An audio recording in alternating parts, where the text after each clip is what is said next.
In your book, Silver Screen Fiend, you talk about your night cafes. The night cafe, and yeah. I'll try to do a really condensed explanation of this, but Van Gogh did a painting called The Night Cafe, and it had such significance to you that in terms of you used it as a descriptor for when you get turned on to an event, a scene, a place that changes your course and your path. You go into a room, and when you come out, you're a different person. You come out, you're a different person. And you talked about the first time being when you saw Nosferatu as a child in the library, Yeah. and you were moved by cinema in a way that made you curious about it forevermore. Another night cafe was the first time you heard stand-up that moved you. And I guess it just made me really curious about if somehow your wife's death and having to talk about it and having to contend with being an artist in the face of tragedy was in some weird way, your next night cafe. Yeah, and it was not a night cafe. At the end of Silver Screen Fiend, when my daughter is born, I'm like, well, my next night cafe will be the one that I don't come out of, being my death. And then, which just shows you how wrong I was. There are night cafes along the way.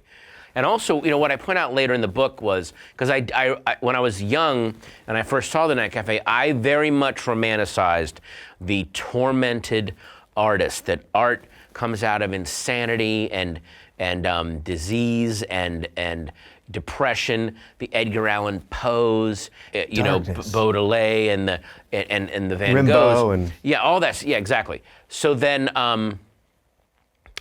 But then later on, when I went to Amsterdam, I went to the Van Gogh Museum because the night cafe is unfortunately at Yale. It's not in the Van Gogh Museum, it's at Yale. Oh. Yeah. But when I went to the Van Gogh Museum, there were all these self-portraits that Van Gogh and his circle of friends did. They did it was one Christmas and they were all broke. So Vincent thought of the idea of, let's do like a Secret Santa thing where we'll draw names and we'll each do a portrait of the other as a gift, because they had no money to give each other gifts.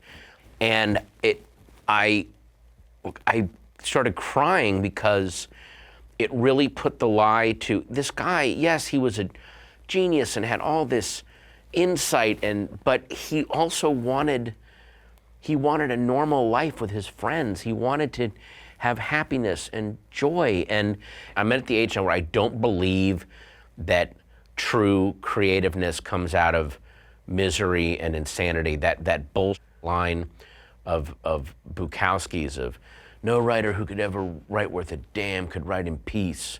Well, that's bullshit.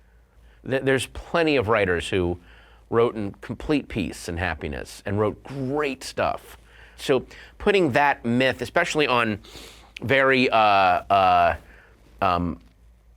insecure kind of coming of age people in their late teens and 20s, where that's like this safety bolt hole of well, I'm supposed to be all up. It's like, you don't need to be up. And yet, one of your most original artistic statements of all came from one of the greatest moments of grief and tragedy in your life. Yeah, but it didn't come from me then going off the rails because of it. It came from me going, okay, I have got to become a father. I've got to move on as a comedian. I wasn't on stage drunk or on drugs and screaming and crying. I was on stage. I faced it sanely and soberly. And, the fact that I almost think like it's a way for people that aren't creative to console themselves going, well, of course I'm not creative because I'm living a happy life. I'm not like all those guys are in torment. It's like, well, I know you would like to believe that, but there were plenty of brilliant people that were completely nice and sweet and,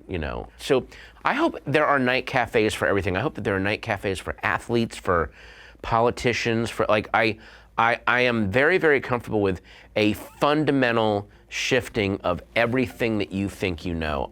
I think that that's very healthy for the species as a whole, for the planet as a whole. So I hope that there are night cafes for everything.